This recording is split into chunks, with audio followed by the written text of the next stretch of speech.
Et oui, et comme chacun sait, en matière de santé, le gras n'est pas le pire ennemi de l'homme, mais c'est plutôt le sucre. Et d'ailleurs, c'est peut-être un thème d'investissement. Bonjour John. Bonjour David. John Plassard pour la Banque Mirabeau. Juste, on rappelle un peu le lien quand même entre sucre et santé. Lien néfaste. Oui, déjà, il faut rappeler, je crois, une statistique qui va tout dire. Alors, je ne sais pas combien, David, vous mangez de sucre par jour.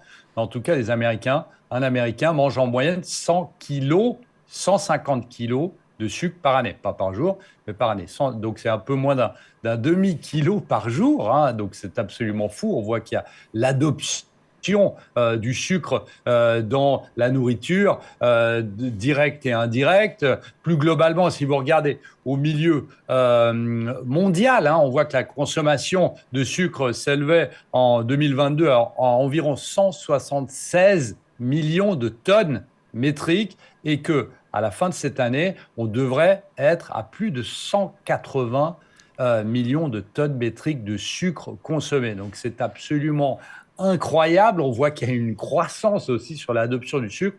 Et vous posiez cette question sur la santé, bien évidemment, il y a des impacts directs et vous avez toute une série de problèmes de santé qui sont liés à la surconsommation du sucre, notamment évidemment l'obésité, hein, ça n'étonnera personne, le diabète de type 2, vous avez les maladies cardiaques et même certains types de cancers qui sont dus à la surconsommation du sucre. Et ce qui est assez intéressant, effrayant, je dirais plus qu'intéressant, c'est que la consommation excessive de sucre peut entraîner une résistance à l'insuline. C'est-à-dire que les cellules de l'organisme réagissent moins bien à l'insuline. Je vous rappelle quand même que l'insuline, c'est l'hormone qui régule le taux de sucre dans le sang. Donc en fait, vous perturbez, si vous voulez, la réaction de l'insuline directe dans votre corps. Donc évidemment, ça peut conduire, comme je disais, à des diabètes de type 2, des maladies chroniques. C'est une maladie chronique.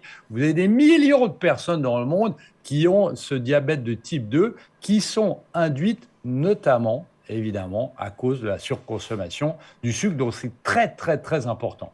D'autant qu'il y a des alternatives au sucre. Exactement. Bon, on se souvient de la sucrine, hein, de nos grands-mères, si je peux me permettre de dire ça, qui sont toujours utilisées, évidemment. Aujourd'hui, vous avez plusieurs alternatives au sucre, parmi lesquelles vous avez le stevia, vous avez le sucralose, on l'appelle, vous aviez le fructose, le sucre allégé, sirop d'algarve ou d'érable. Mais quel est le problème là-dedans? Enfin, pas le problème, c'est une solution, mais quel est le problème pour nous, consommateurs? C'est que souvent, ça n'a pas le même goût. Ou c'est un peu trop sucré, c'est le cas de le dire, le goût du sucre, ou c'est un peu trop amer. Et on voit que ce qui s'approche le plus du sucre, c'est une plante en Amérique du Sud, qui s'appelle le stevia, dont je parlais avant, qui est utilisé notamment dans plusieurs boissons, plusieurs sodas et notamment, je ne sais pas si on peut le citer, mais notamment Coca l'utilisait dans, je ne sais pas si vous vous souvenez, David, il y a certaines années de ça, vous avez le Coca vert, hein, avec une étiquette verte, qui utilisait le stevia où on voyait pas tellement de différence avec le sucre. Et donc, c'était quelque chose qui, soi-disant, est meilleur que le sucre. Parce qu'il y a certains, évidemment, il y a certaines alternatives qui sont moins mauvaises, mais qui ne sont toujours pas de l'idéal pour votre santé, évidemment. Bon, est-ce que tout ça nous fait une thématique d'investissement en bourse ou pas?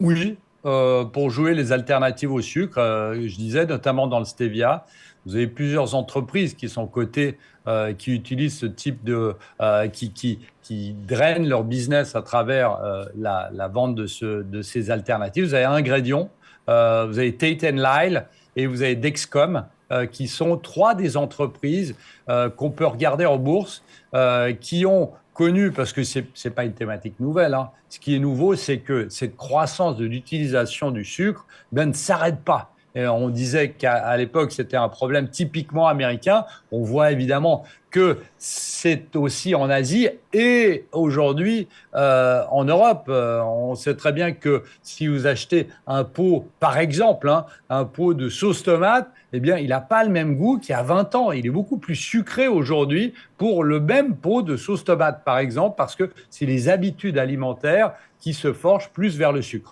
Donc on est dans une situation où c'est pas nouveau, mais où c'est un développement pour l'avenir et c'est des choses à regarder de très près. Merci beaucoup, John. John Plassard pour la Banque Mirabeau. Salut. Merci David.